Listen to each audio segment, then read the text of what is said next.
자, 지금 시간이 2023년 10월 19일.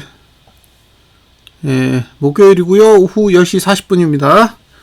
환율을 보겠습니다. 환율.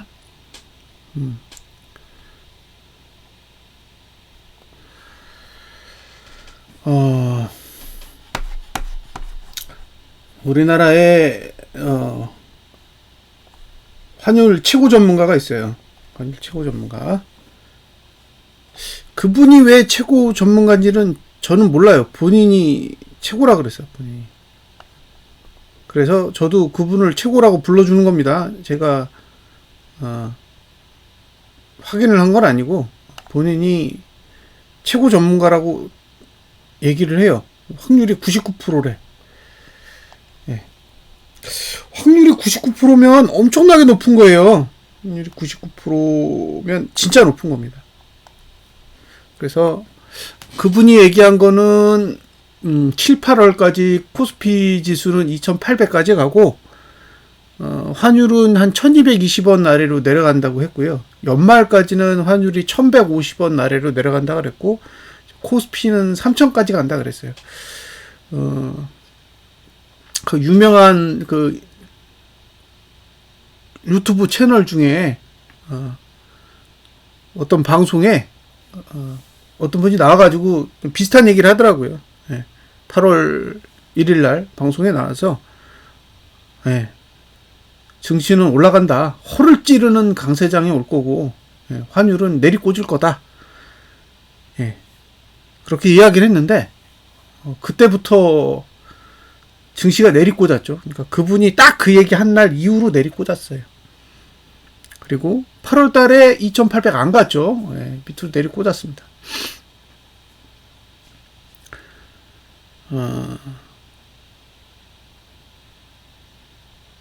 뭐 기술적 분석이라는 게 맞을 수도 있고 틀릴 수도 있는 거잖아요. 예, 저는 그렇게 생각해요. 예, 맞을 수도 있고 틀릴 수도 있다. 뭐 어떤 분들은 기술적 분석을 쓰레기라고 하는데 그렇게 생각할 수밖에 없어요. 왜? 맞을 수도 있고 틀릴 수도 있으니까. 근데 직접 해보시면 왜 맞는지 왜 틀리는지 이제 그런 것들을 조금 이해하실 수 있어요. 그러니까 이렇게 한 발 물러서서 보는 거하고 직접 지표 안으로 들어가서 보는 거는 좀 차이가 있다는 거예요. 실제로 지표 안으로 들어가서 보면 맞을 수도 있고 틀릴 수도 있고요. 지표라는 게 돈에 의해서 만들어지는 거기 때문에 결국엔 이제 돈의 속성을 굉장히 많이 탄다는 거죠. 근데 저는 환율 분석이 어려운 게 돈이 어떻게 도는지를 모르겠어요. 그러니까 이제 국내 지수 같은 경우에는 누가 사고 누가 팔고 얼마를 사고 얼마를 파는지를 다 알아요. 그게 가라 데이터든 아니든 간에 실시간으로 볼 수가 있단 말이에요. 그러니까 어느 정도 추정을 할 수 있다는 거죠. 제 입장에서 이건 어느 정도는 추정이 가능하구나 라고 이야기할 수가 있는데 이건 환율은 아예 거래량 자체도 안 주니까 도대체 누가 사고 누가 파는지 그리고 지금 거래량이 어떤 상태에 있는지를 전혀 파악할 수가 없어요. 그래서 제 입장에선 환율을 분석하는 게 약간 절름발이와 같은 상태예요. 거래량을 전혀 모르는 상태에서 분석을 하는 거기 때문에 그 정도의 오류 발생은 이제 감안을 하셔야 된다라는 거고요. 그 정도는 감안하고 보셔야 됩니다. 다만 글쎄요. 너무 무리한 분석을 하지는 않아야겠다라는 생각을 하는 거죠. 예를 들면 3,000 간다 이런 소리 코스피 3,000을 가려면 지금이 2,400이거든요. 2,415입니다. 거의 600%가 올라야 되는데 2개월 10일 정도 남았거든요. 2개월 10일 동안 600%를 올린다라는 그런 상상을 한다는 게 저는 잘 이해가 안 돼요. 같은 기술적 분석을 하는 사람이지만 동의하기 어렵다는 거죠. 2,600까지 올라간다. 그럴 수도 있죠. 얼마든지 올릴 수 있지 않겠어요? 200% 올리는 건데 한 달에 100%씩 올리면 그 정도는 올라갈 수 있는 거잖아요. 반대로 200%를 뺄 수도 있죠. 지금 2,400이니까 2,200까지 빼는 게 어렵겠어요? 시간도 2개월이면 올리는 거 내리는 거 저는 충분하다고 봐요. 근데 뭐 600%를 올리고 이런 쇼맨십은 사실 같은 기술적 분석을 하는 사람의 입장에서도 좀 별로 좋아 보이지 않습니다. 차트를 그리는 건 돈이라고 했잖아요. 그러니까 600% 올리든 1000% 올리든 그만큼의 돈이 시장에 들어와야 돼요. 근데 돈이 들어오려면 호재가 있어야 될 거 아니에요. 그만큼의 상승을 이끌 만한 뭔가가 있어야 되는데 지금 위치에서 그럴 만한 호재가 있을까요? 제가 생각할 때 호재는 딱 하나예요. 돈이 시장에 풀려야 돼. 지금 상태에서 시장을 폭등시킬 수 있는 방법은 돈이 시장에 풀리는 방법밖에 없는 거잖아요. 근데 지금 문제가 되는 건 시장에 돈을 풀었기 때문에 문제가 된 거예요. 그러니까 문제를 해결해야 되는데 돈을 푼다? 그게 과연 가능할지 저는 잘 모르겠다는 거예요. 그러니까 차트를 보는 사람의 입장이지만 여기서 돈을 풀어가지고 증시를 올리겠다라는 상상을 하는 국가의 지도자가 있다면 이게 과연 제대로 된 사고방식을 가진 사람일까? 라는 의구심을 갖게 된다는 거죠. 그래서 저는 돈을 푸는 건 어렵다고 봐요. 뭐 비공식적으로 푸는 건 가능하겠지만 공식적인 채널을 통해서 돈을 푸는 건 저는 어렵다고 보는 거예요. 왜냐하면 돈을 풀면 인플레를 잡을 수가 없으니까. 결국엔 저는 돈이 유입될 요인이 없다면 뭐 폭등? 이건 어렵다고 보는 거예요. 지금 2400이잖아요. 10개월이에요. 10개월. 올해 10개월 동안 2180에서 2400까지 한 230호 올린 거예요. 230호. 지금까지. 고점 빼고 종가 기준으로 했을 때 230호 올렸다고. 그러면 10개월 동안 죽어라 해가지고 230%를 올렸는데 2달 동안에 600%를 올린다라는 생각을 한다는 건요. 그게 가능할지는 모르겠지만 그런 상상을 한다는 것 자체가 저는 그분이 과연 정상적인 사고방식을 가지고 있는 건지 잘 모르겠어요. 뭐 제가 볼 수 없는 신세계를 보고 있는 것일 수도 있으니까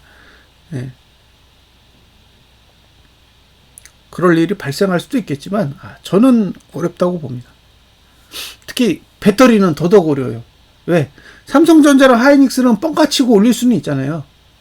자, 기대감, 앞으로 좋아진다, AI의 천국이 온다, 뭐 그런 식으로 그냥 아무런 이유 없이 계속 매수해서 올릴 수 있다고 쳐요. 근데 배터리는 개인이 사. 누가 올려요? 개인이 사고 있는 주식을 누가 올리냐고요. 그러니까 오늘처럼 에너지 솔루션, 포스코홀딩스, SK이노베이션, 에코프로, LG화학, 삼성 SDI가 다 작살난 거죠. 그래서 그런 부분들은 좀 고려를 하셨으면 좋겠어요. 그리고 뭐 여기서 폭락이 온다, 뭐 그렇게 주장을 하고 싶긴 한데 아직 징후가 안 보여요. 징후가 안 보이기 때문에 그런 상황이 오면 조금 더 긍정적으로 이야기를 하겠지만 지금은 그냥 하루하루 상황을 봐가면서 모니터링을 하는 수밖에 없다라고 저는 생각합니다. 자, 환율은 분기봉, 그죠? 분기봉 이제 상단선에 걸쳤죠. 상단선에 걸쳤어. 이제 이거 들려고 막 계속 깔짝깔짝 되는 거잖아요. 이걸 올려야 되나 말아야 되나, 그죠? 두 개나 있어요. 그러니까 계속 싸운다. 그래서 여기서 올라갈 수는 있지만 신규로 상방 보는 건 아니다. 그죠? 신규로 상방 보는 건 아니라고. 여기서 환율이 상승할 거라고 여기서 배팅해서는 안 된다는 거지. 버퍼가 없기 때문에.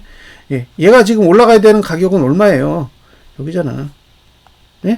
얘는 투심으로 보면 여길 가야 된다고요. 1455를 가야 된다고요.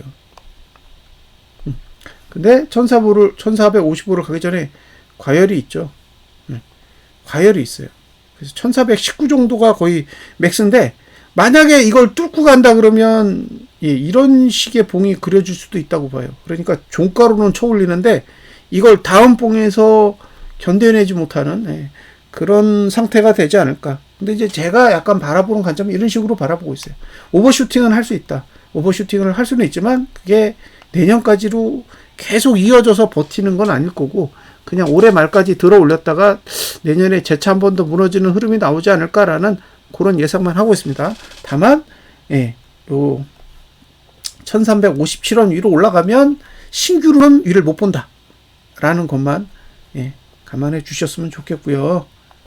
6개월 봉은 이미 과열에 들어갔을 거예요. 과열에 들어가 있어요. 얘는 여기가 과열이야. 그러니까 지금 오버슈팅 되어 있다라는 거는 감안하세요. 1337원 위로는 오버슈팅이 되어 있는 겁니다. 그래서 언제든지 여차하면 뺄 수 있는 여지가 있는 거기 때문에 여기서 만약에 뭐 1400원까지 가고 그런 걸 노릴 수는 있어요. 노릴 수는 있는데 꼭 간다라는 건 아니기 때문에 여기서 뭐 상방으로 무조건 배팅하는 그런 우를 범하시지는 않으셨으면 좋겠습니다. 월봉은 공간이 있어요. 여기까지 1370원까지는 일단 공간이 있다. 그리고 원래 매수는 1333원 아래에서 매수해야 된다 그랬잖아요. 근데 여기를 안 찍었다라는 거는 추세가 계속 이어진다라는 걸 뜻해요. 추세가 계속 이어진다. 왜냐면 터치하면 힘이 소멸되는 건데 터치를 안 하고 올렸기 때문에 만약에 이 상태로 가면 다음 달에 이 선을 동일하게 한 번 더 쓸 수 있지도 않을까 그런 생각이 듭니다. 주봉은 과열이죠. 주봉은 상단선 위로 넘어갔으니까 매수 가치 0. 그리고 매수는 여기잖아요. 여기. 그러니까 매수 영역은 지나갔으니까 정리하시든지 아니면 보유하시든지 그렇게 보시면 될 것 같고요. 일봉은 잘 버티고 있어요. 그 다음에 이걸 월봉으로 한번 미래를 볼까요? 그러면 올라와요. 이렇게 상단선 하단선이 계속 올라오기 때문에 버티면 계속 올라가는 거예요. 버티면 계속 올라간다. 그러니까 환율이 월봉으로 봤을 때는 시세를 바로 죽여야 될 이유는 없다. 시세를 바로 죽일 필요는 없는 거죠. 저 추세를 타고 추세가 다 죽을 때까지 갈 거니까 대략 저 추세가 끝나는 시점이 한 12월 정도 될 거예요. 그러니까 12월까지는 월봉 자체가 음봉으로 끝나지 않는다면 상승세를 이어갈 가능성이 높다. 이게 만약에 죽을 거면 월봉 단위로 음봉이 한번 떠야 되는 거죠. 그러니까 만약에 이번 달에 위로 쭉 올라갔다가 윗꼬리 달고 다시 내려와서 이제 음봉으로 마감을 하면 다음 달은 박스가 되는 거죠. 위에서 상단선 내려오고 아래에서 하단선 올라오니까 박스가 되는 형태가 되는데 만약에 이번 달에 양봉으로 마감을 하게 되면 상단선은 더 위쪽으로 올라가고 하단선이 치솟아 올라오기 때문에 그러면 이제 상승세를 계속 이어가는 흐름이 나온다는 거죠. 결과적으로 환율이 올라가는 환경이 나온다라는 거는 어딘가 악재가 계속 도사리고 있다는 거죠. 차트 자체로는 지금 올라갈 수 있을 만한 위치가 아니에요. 언제든지 무너져도 되는 위치에 있는 상태이기 때문에 여기서 위로 올라간다라는 거는 외부적인 요인이 크게 작용한다고 봐야겠죠. 그래서 지금 가격 정도를 이제 상회해가지고 더 올라간다라는 거는 위기 국면으로 접어드는 게 아니냐 그런 생각이 들어요. 그래서 뭐 이게 차근차근 조금씩 가는 게 아니라 어느 순간 한번 시세가 폭발하는 방식으로 움직일 가능성도 열어둬야 되죠. 하지만 매수는 저는 추천하고 싶지 않아요. 매수는 추천하고 싶지 않다. 왜냐면 월봉의 매수가는 안 왔고 분기봉의 매수가는 지나갔고 그죠? 그 다음에 주봉의 매수가도 1347을 벗어났기 때문에 지금은 오르든 내리든 관망의 영역으로 들어가 있다라고 보는 거죠.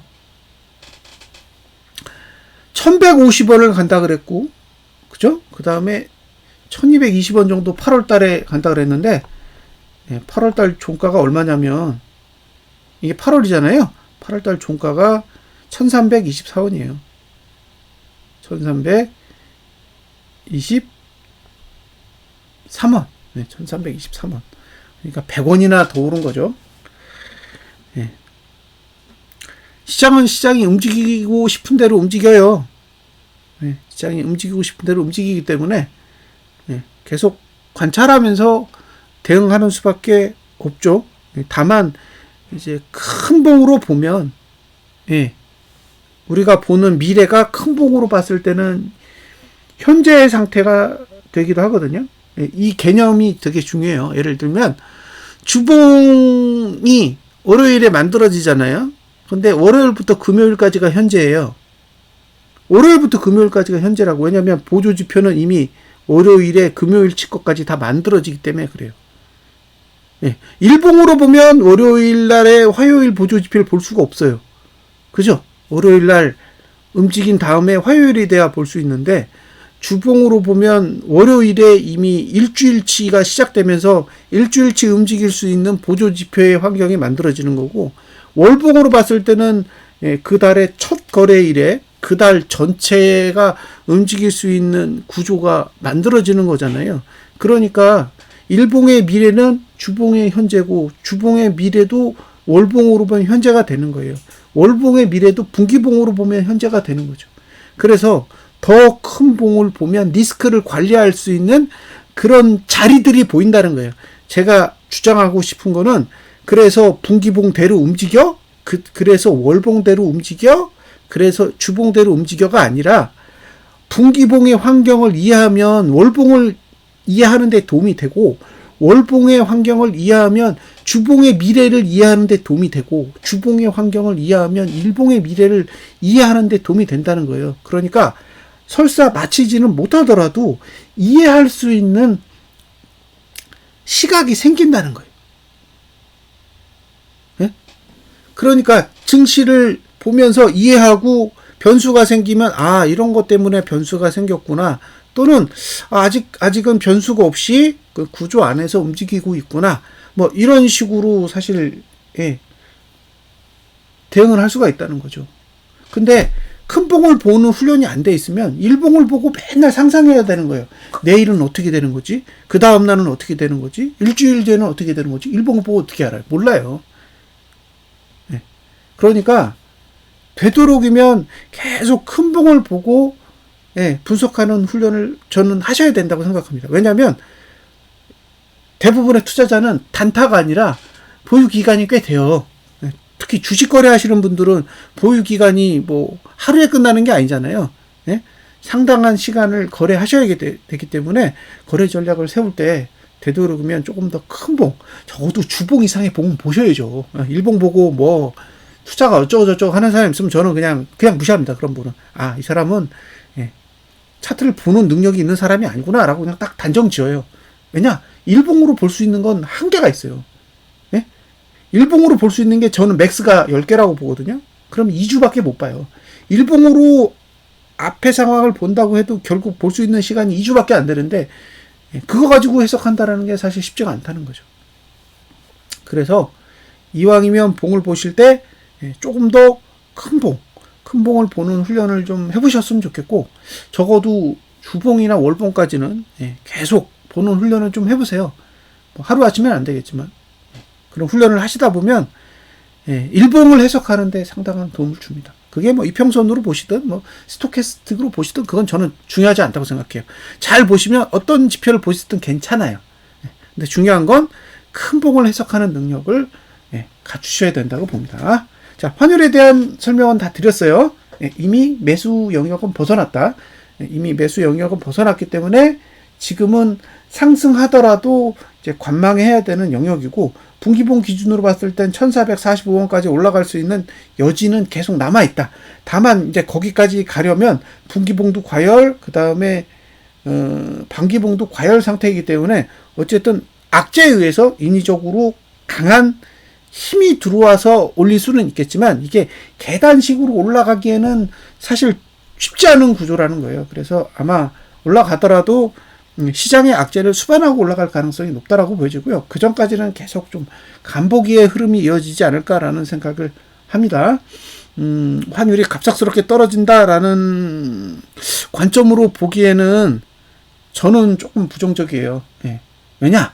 지금 주변을 돌아보세요. 주변을 돌아보시면 환율이 안정화될 만한 이슈가 없어요. 다 지금 뭐 채권도 개판, 중국도 개판, 그리고 뭐 우크라이나, 러시아는 전쟁하고 있고, 이스라엘이랑 하마스는 또 국지전을 하고 있기 때문에 전체적으로 뭔가 안정적인 국제 정세를 가지고 있지 않다라는 거예요. 그래서 언제든 환율은 튈 수 있는 환경이라는 걸 고려하시고 접근하셨으면 좋겠습니다. 자, 분석 마치겠습니다.